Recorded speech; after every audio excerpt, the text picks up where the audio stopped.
दर्पण के प्रकार। दर्पण के प्रकार, पहला ये समतल दर्पण। समतल दर्पण जिसका परावर्तक सतह, ये है परावर्तक सतह, ये वाला क्या है परावर्तक सतह। जिसका परावर्तक सतह समतल हो उसे कहते हैं समतल दर्पण। ये परावर्तक सतह समतल, इसको क्या बोल दिए समतल दर्पण। दूसरा में फिर होता है ये गोलीय दर्पण। गोलीय दर्पण, गोलीय दर्पण के दो पर, ये गोला है, इसको एक कांच का खोखला गोला है, इसको काट के बनाएंगे दर्पण। काट के बाहर तरफ रंग देंगे तो एक दर्पण बनेगा, दूसरा अंदर तरफ रंग देंगे तो एक दर्पण बन जाएगा। तो इसको काट देते हैं, गोलीय दर्पण है। गोलीय दर्पण को क्या किए, यहाँ से ये काट दिए। गोलीय दर्पण का खोखला गोला का एक भाग ले लिए।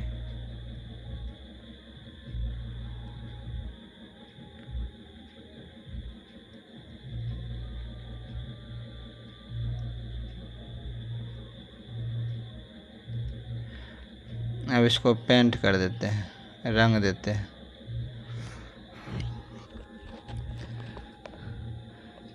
ये अंदर तरफ रंग दिए तो एक दर्पण बन गया, अंदर तरफ पेंट कर दिए तो बाहर हो गया परावर्तक सतह, अंदर हुआ कलई की हुई भाग। तो एक गोलीय दर्पण ऐसा बन गया जिसका परावर्तक सतह उभरा हुआ हो और कलई की वो भाग क्या हो, धंसा हुआ हो।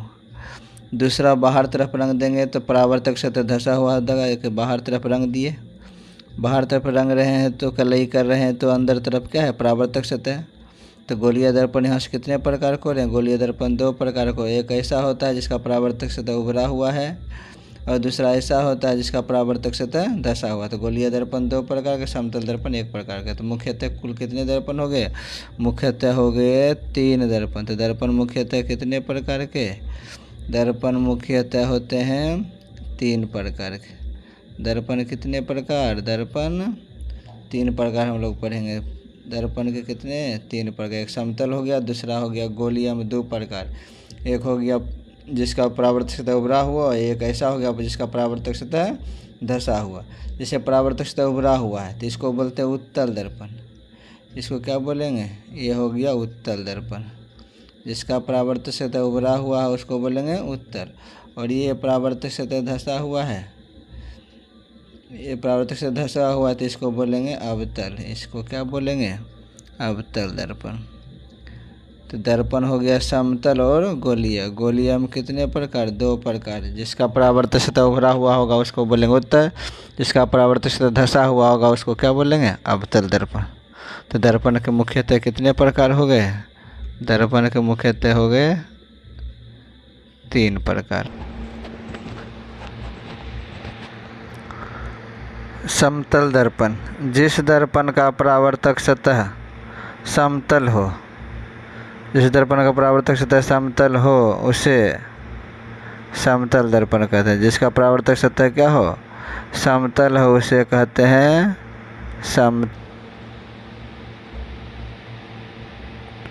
जैसे इसका परावर्तक सतह समतल तो इसको कौन सा दर्पण बोलेंगे, ये है क्या समतल दर्पण।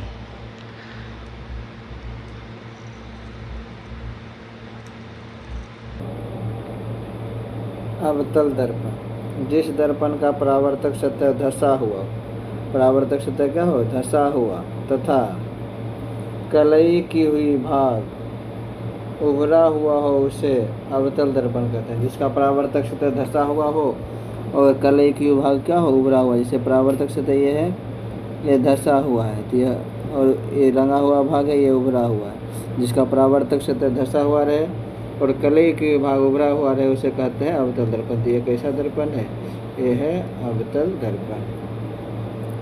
आगे उत्तल दर्पण।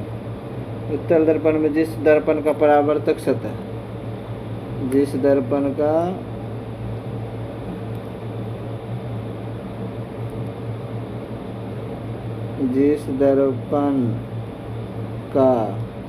परावर्तक सतह उभरा हुआ हो, परावर्तक सतह उभरा हुआ हो तथा कलई के भाग धंसा हुआ हो उसे उत्तल दर्पण कहते हैं। परावर्तक सतह उभरा हुआ हो और कलई के भाग धंसा हुआ हो। जैसे परावर्तक सतह ये उभरा हुआ है, इधर कलई कर देते हैं, ये भाग धंसा हुआ है, इस दर्पण को कहते हैं उत्तल दर्पण।